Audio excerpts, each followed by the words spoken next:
kalau ngajinya pakai iman, yang kasih ilmunya Allah. Kalimatnya beda. Utul ilma, diberi ilmu oleh Allah, diberi, bukan dapat. Jadi sifatnya dirubah. Bukan karena ikhtiar kita yang pintar dapat ilmu, tapi keimanan kita menjadikan Allah yang kasih ilmu. Beda hasilnya, kawan. Antum kalau ikhtiarnya karena pribadi antum, bukan karena pemberian Allah, resikonya kehilangan adab dengan ilmu itu. Bisa jadi dapat ilmu hanya digunakan sebagai amunisi untuk menyerang orang lain. Bisa jadi ilmu itu hanya untuk meningkatkan status, menganggap diri lebih baik dibandingkan orang lain. Lebih wajib, lebih sunnah, lebih berkualitas, lebih bagus dibandingkan orang, lebih baik kajiannya, lebih berdalil, lebih tinggi derajatnya, sehingga sungkan gabung dengan orang lain, sulit sapaan dengan orang. Assalamualaikum akhi, beda manhaj. Nah, itu hati-hati. Hati-hati. Tapi kita pun tidak boleh berpikir demikian. Awas nih, begitu disebut langsung kepikiran ini itu. Tidak, nggak boleh begitu. Kita hanya mengungkapkan sesuatu berdasarkan nalar yang dibangun oleh petunjuk Al-Quran. Bahasa Qurannya beda. Utul ilma, dikasih ilmu sama Allah. Karena yang ngasih Allah dan Allah sempurna sifat kebaikannya, maka ilmu itu merubah dia menjadi pribadi yang lebih baik dengan ilmunya. Dengan ilmunya. Lebih bijak. Tahu. Imannya meningkat. Semangat subuhnya.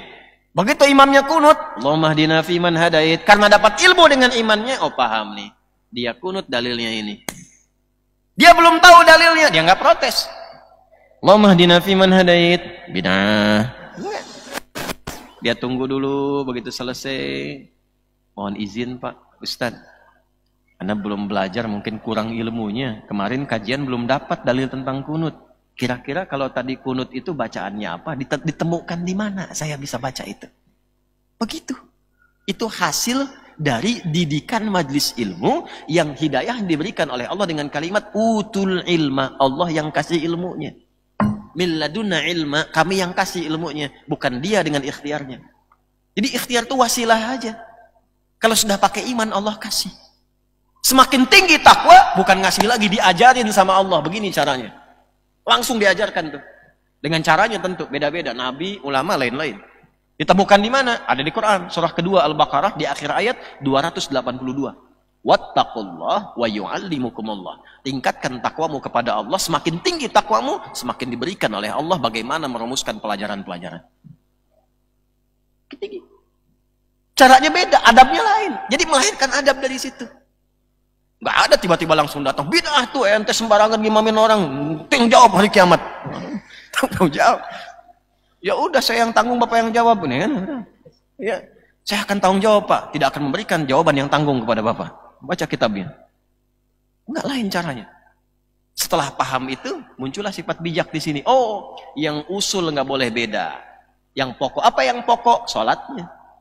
Subuh 2 rakaat, tetap 2 rakaat. Yang furu, cari dalilnya. Apa yang furu? Cabang dari yang pokok tadi. Apa cabangnya?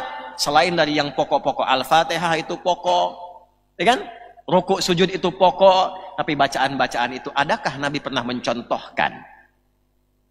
Dan apa sebabnya contoh itu bisa beragam? Digali, oh ternyata Nabi kunut begini. Yang tidak kunut begini. Dalilnya ini, dalilnya ini. Kalau ada yang kunut begini cara menyikapinya. Kalau tidak kunut begini cara menyikapinya. Begitu paham dengan itu semua, utul ilma. Imamnya kunut, Allahumma hdina fiman hadait. Belakang jawab amin. Ya? Imamnya tidak kunut. Sudah belakang gak usah sujud sawi. Sederhana kan, simpel kan?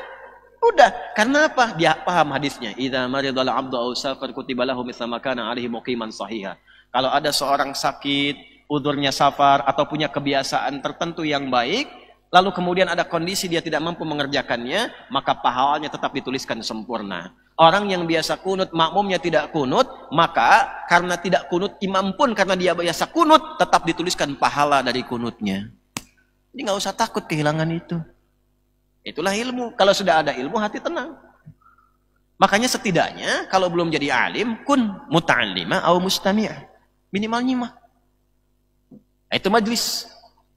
Nah, jadi jangan sampai datang ke majlis hilang. Yang paling bahaya itu datang ke tempat belajar, katanya pulang-pulang semua agama sama. Imannya malah hilang.